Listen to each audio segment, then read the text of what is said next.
deux éléments clés dans le risque des cancers du sein et de l'ovaire génétiquement prédisposés. Des chercheurs, dont ceux du groupe Unicancé, se sont intéressés aux facteurs de risque chez les femmes présentant des altérations des gènes BRCA1 et BRCA2. Ils ont découvert que deux facteurs prédictifs augmentent la survenue de cancer du sein et de l'ovaire chez ces dernières, l'histoire familiale et la place de la mutation dans le gène. Le cancer est une maladie multifactorielle, ce qui signifie que plusieurs facteurs influent sur le risque de sa survenue. Ainsi, certains facteurs de risque sont dits externes, c'est-à-dire liés à nos comportements, tabac, alcool, UV, surpoids, ou à notre environnement, contact avec certains produits physiques et chimiques.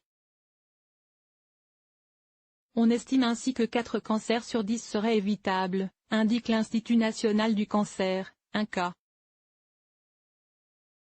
D'autres facteurs sont internes, soit liés à l'âge ou à l'histoire familiale.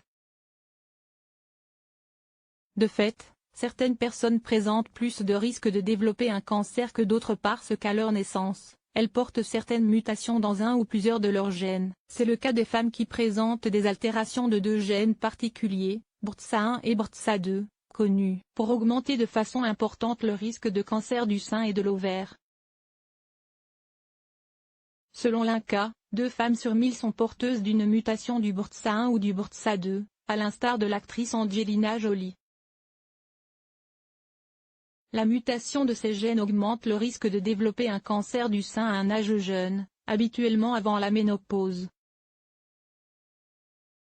Chez une femme porteuse d'une mutation du BRCA1 ou du BRCA2, le risque de cancer du sein varie de 40% à 80% au cours de la vie, selon les études, le type de gène concerné, l'histoire familiale de cancer du sein, et l'âge, indique l'Institut.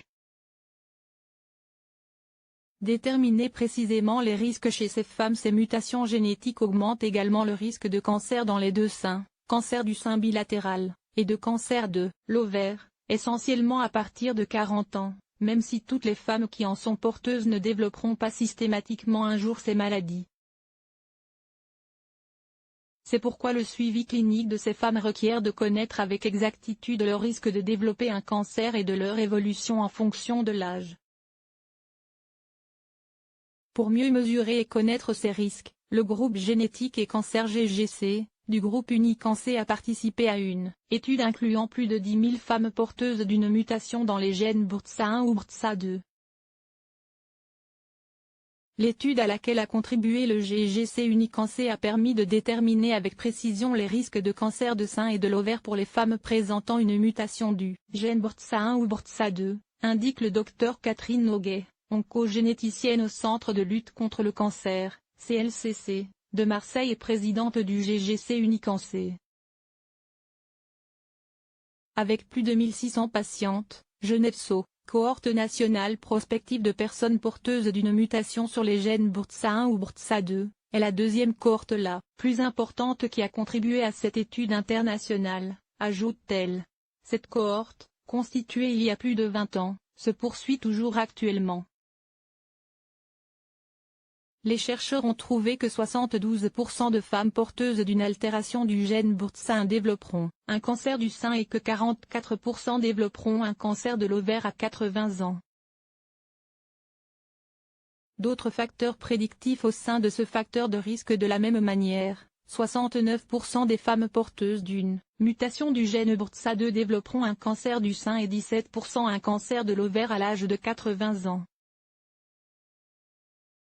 L'étude a montré que 2 autres éléments clés influent sur le risque de développer un cancer, l'histoire familiale et la place de la mutation dans le gène, indique Nadine Andrieux, directeur de recherche INSERM à l'Institut Curie, CLCC de Paris et membre du GGC Unicancé.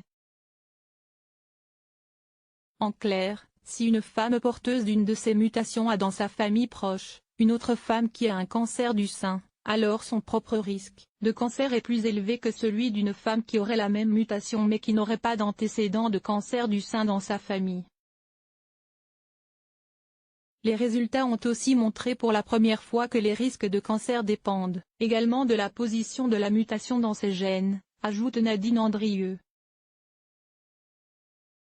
Ces derniers pourraient donc aider à personnaliser les conseils de surveillance et de prévention donnés aux femmes et aux membres de leur famille, commente le docteur Catherine Noguet, la présidente du GGC Unicancé. Cette étude s'avère également utile pour compléter de ce fait les recommandations françaises concernant la prise en charge des femmes BRCA 1 et BRCA 2, publiées en avril 2017 par l'Institut national du cancer. Pour optimiser le suivi de ces femmes, les chercheurs recommandent de lever un obstacle, que la réglementation actuelle concernant l'accès aux dossiers médicaux puisse évoluer. Il est possible de donner un risque de cancer personnalisé, mais il faut disposer d'un maximum d'informations sur les antécédents familiaux de cancer, et de la confirmation des principaux diagnostics, parfois difficiles à obtenir, conclut le Pr Christine Lasset, oncogénéticienne et secrétaire générale du GGC Unicancé.